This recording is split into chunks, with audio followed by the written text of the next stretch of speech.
So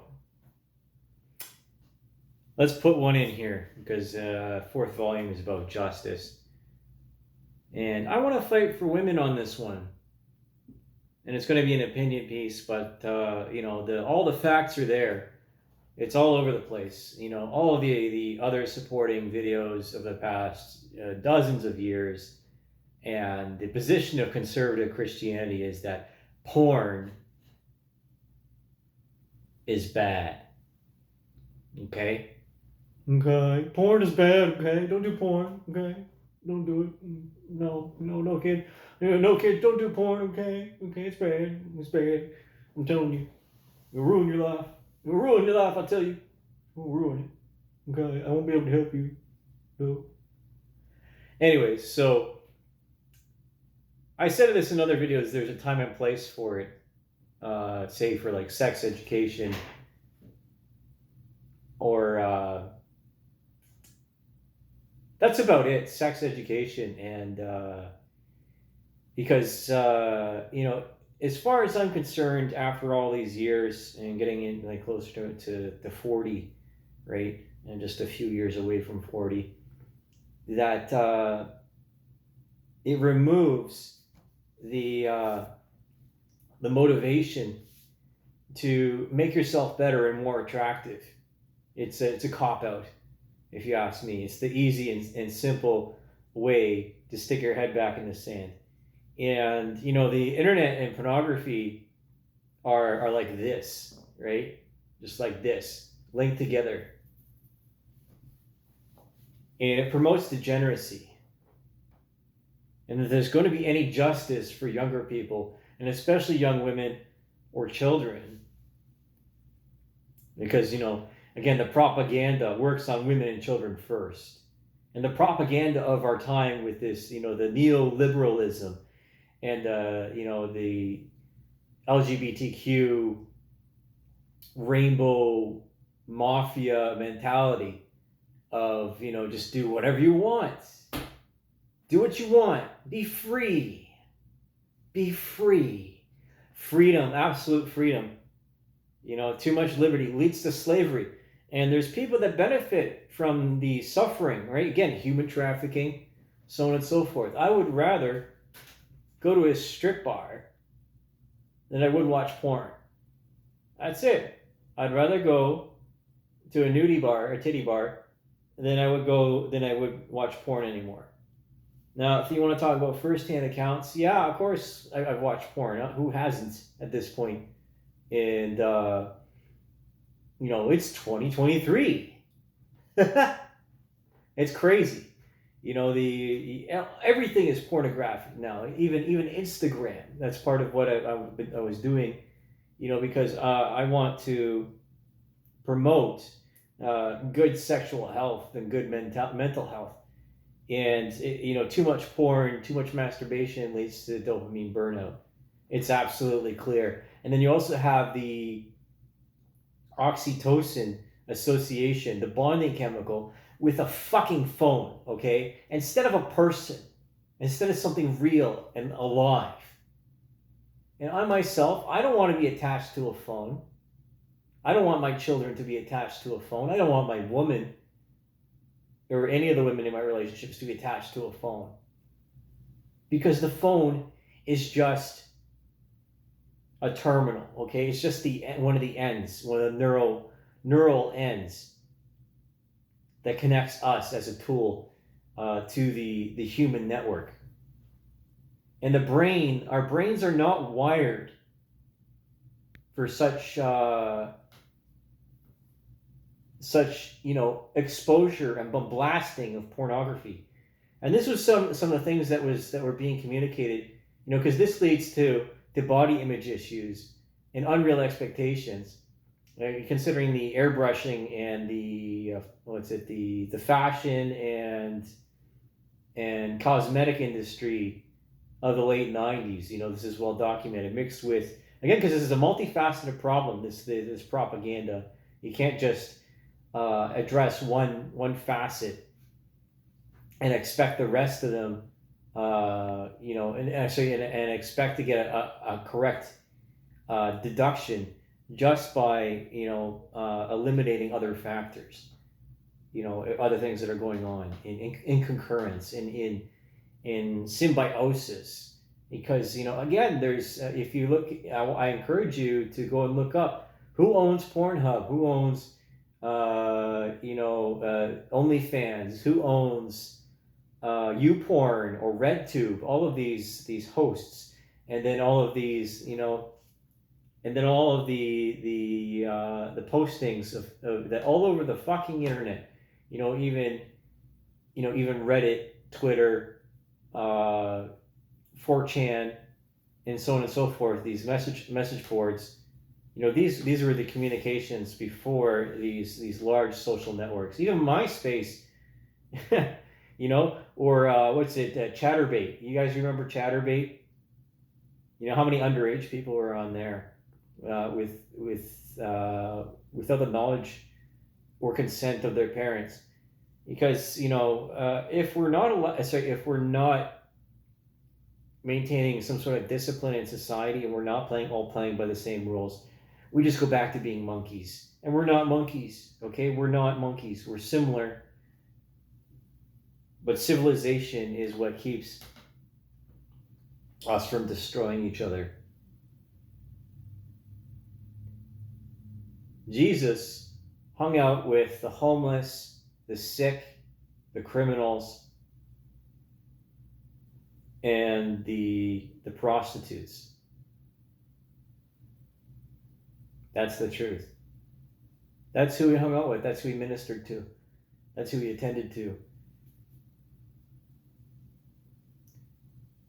At one point, I haven't watched porn in over a year now.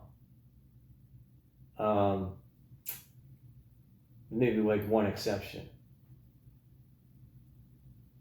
Because it's not conducive to a healthy relationship. It really isn't. And there was the one movie. It's a Swedish production. And this is nothing that nobody else doesn't know, but when you're on so many drugs and you're in a state of psychosis, right, or induced depression, or let's say, induced induced depression, where you feel absolutely nothing, right? That state, that haze, that constant haze. It takes more and more stimulation in order to feel healthy, to feel like life is worth living. And I don't want to live a life like that. I don't want the people around me to live lives like that, because, it's just degenerate and it goes nowhere. It leads to such suffering. Such suffering.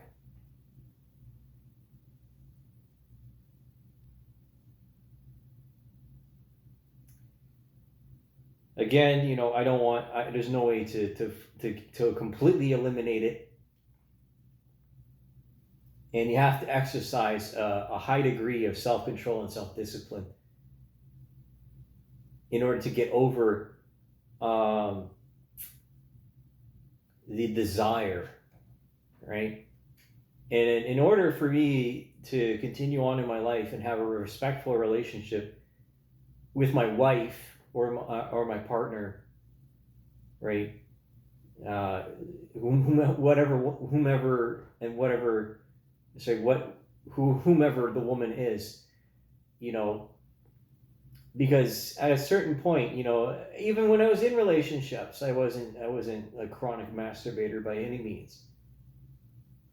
Not even in my longest term relationship and most loving. Because I didn't need it. I had my wife. I had my partner.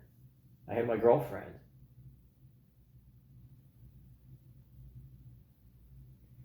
And that's the greatest tragedy of all.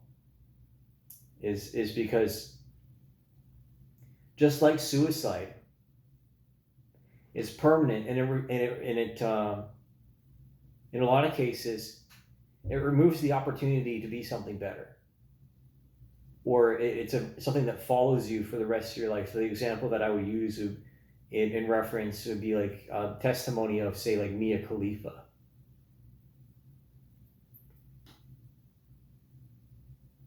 And there's more than one like that, you know. I think that you know, I'm gonna put it down and make an example of some of the porn actors. I think if you stay in that business for your entire life,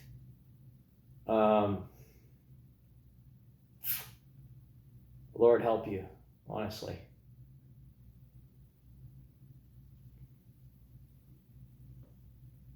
This is how corruption happens, is that those that wish to see ill of you will use your vices against you. And then they have you by the balls because you're more manipulable.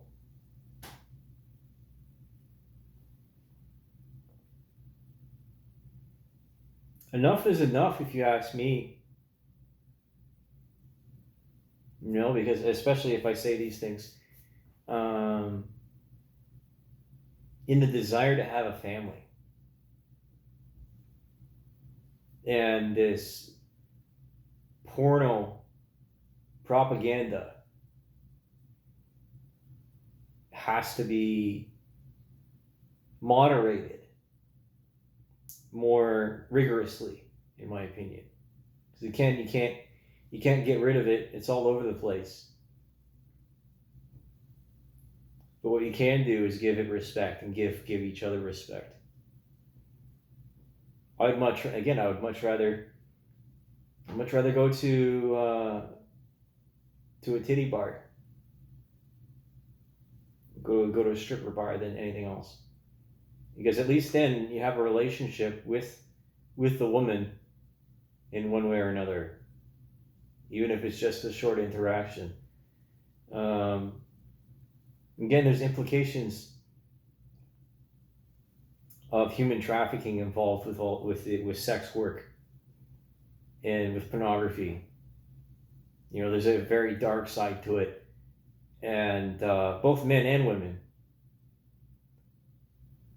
And so, you know, I wish to see that change in the culture, and I know, and I have this understanding because of observing culture that eventually, you know, the pendulum of balance within the culture swings from left to right and back to center again. Equilibrium, right? If allowed to. But everyone's definition of equilibrium is different.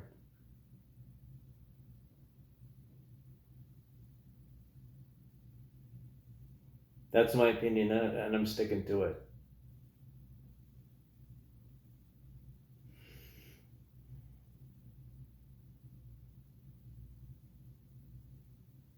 I'm going to reference one of the videos I did in the first volume, or it was the second one. It was anger at degenerate behavior.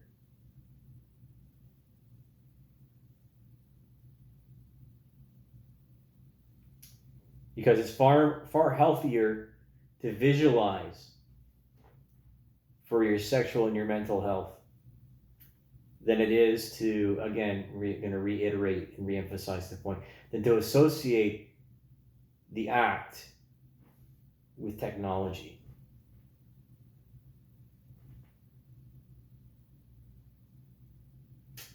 Anyways, if you're a woman out there and you're watching this, know that I care and I love you.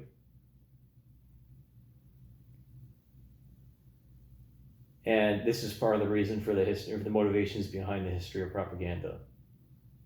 Because I've watched, as have many others, say, and through observations, you know, put onto video through YouTube and other sources. I've watched a generation of women be manipulated and destroyed for power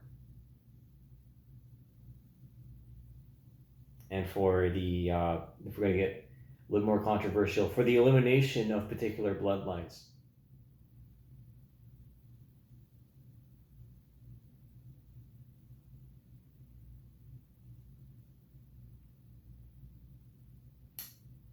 There's a price to be paid for justice. and everyone involved has to take a piece of that price.